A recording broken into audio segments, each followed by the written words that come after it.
Professor Zalba again. Today we're going to be going over section J, Surds. This is the second in a series of 2 videos on radicals.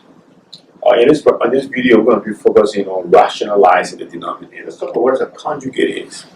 So if we have a surd, a binomial surd, say of the form a plus square root of b, then the conjugate of that would be a minus the square root of b. If we have a binomial surd in the form of a minus square root of b, then this conjugate would be a plus square root of b. Let me practicalize that by saying, look, if I have 2 plus the square root of what? 3, then the conjugate of that would be what? 2 minus the square root of what? 3. So if I have 5 minus the square root of 7, so then the conjugate would be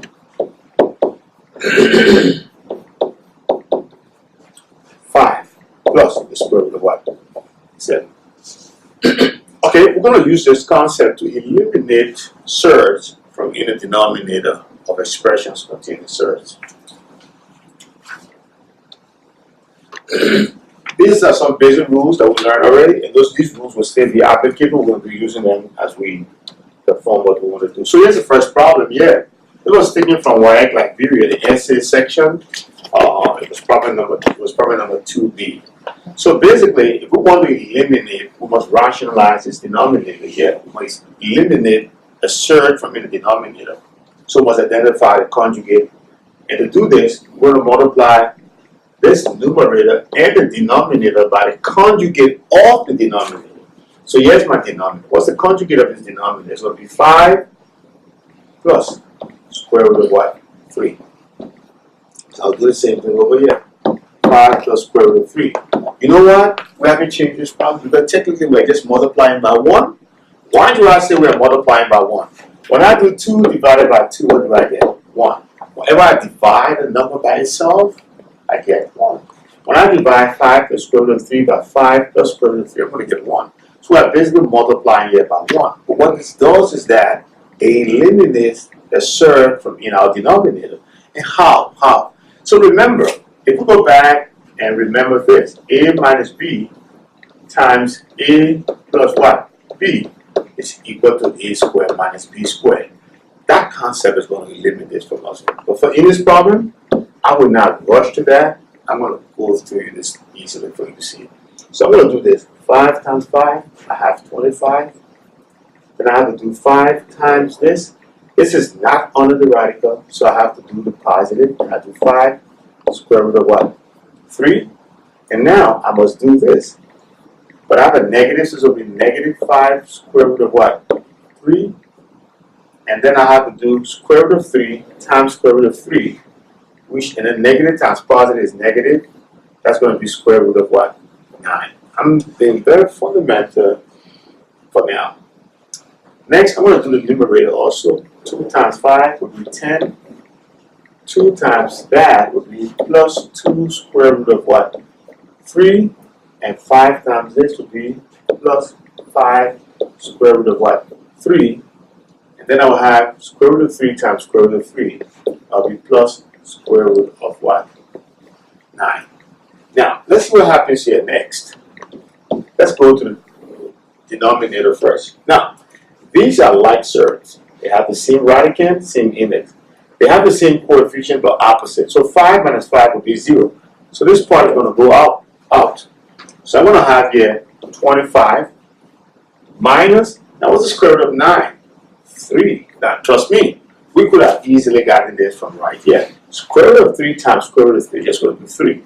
I just want to make sure that you see it and see how we do it. So let's come up. So what do we have here? I have 10. Now, what's the square root of 9 here? It's going to be 3. So let me do this step by step. I'm going to have 10. These are like radicals, so I have 2 plus 5, that will be 7. Square root of 3, and square root of 9 is going to be what? 3. So I still have like terms over there. I have 10 and 3, which I can add. I have a 13 plus 7 square root of what? 3. And 25 minus 3 is going to be what? 22. So this is going to be our answer. Like I said, we rationalize the denominator to eliminate a surd from the denominator. Now our denominator does not contain a surd. So we are done. Okay. Okay.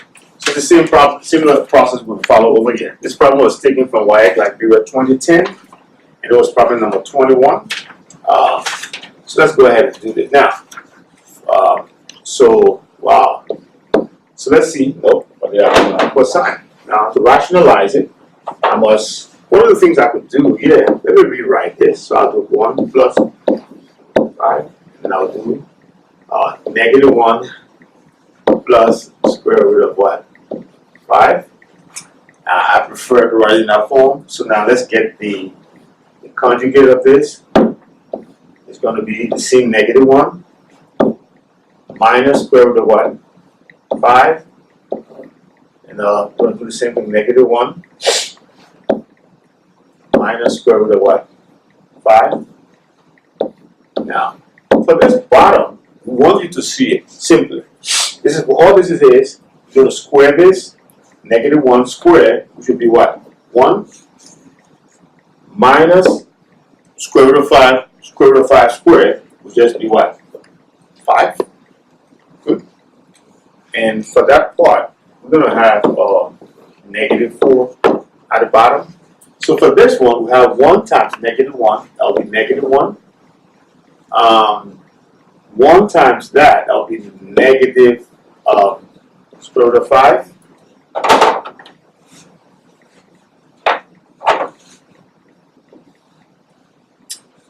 So 1 times that.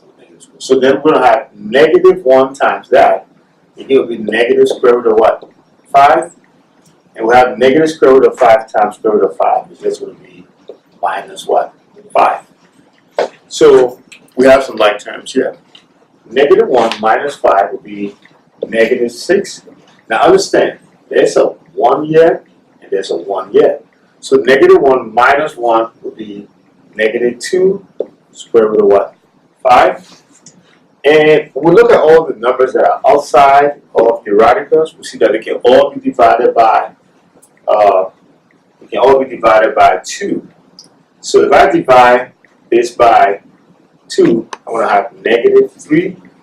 If I divide this by 2, I'm going to have 1 square root of 5. And if I divide this by 2, I'm going to also have what? -2. Now, we can write this answer in many different ways. We could do negative into everything here, and we could say 3 plus square root of 5 over what? 2, because this negative will cancel. So this would be our answer, okay? Good. Thank you very much again. Again, some of the things I did in this particular video was that I changed some things around, and I made some assumptions, and I expect that you'll understand how to quickly get this. But for anyone who may have struggled with what I did, let's do this. -1 times -1 is going to be 1. So I'm doing this times this. And then I'm going to be doing this times that. That's going to be positive square root of what? 5. And then I'm going to do this. That's going to be negative square root of what? 5. And then I'm going to be doing positive times negative. That's going to be negative square root of 5 times square root of 5. That's going to be just what? 5. So this goes away. 1 minus 5 is -4. That's how we got this -4 down here. All right? Again, thank you very much. This has been a production of the Foundation for Equity and Excellence in Education in Liberia. A foundation organized by Liberians for Liberians. Our goal is to provide quality content, instructional videos to help Liberian students understand basic mathematics, science, and other social studies. We are located on the web at www.freeliberia.org. Please, we'll need your support in expanding our services and improving the quality of the work we do. Please contribute. Please donate to this initiative. You can donate by going to our website at www.freeliberia.org and making your contribution. No contribution is too small. And even so, if you think, if you so desire, send us an email once you make a contribution, and we'll send you a pin with the flag of Liberia as a token of our appreciation for your contribution. Thank you very much.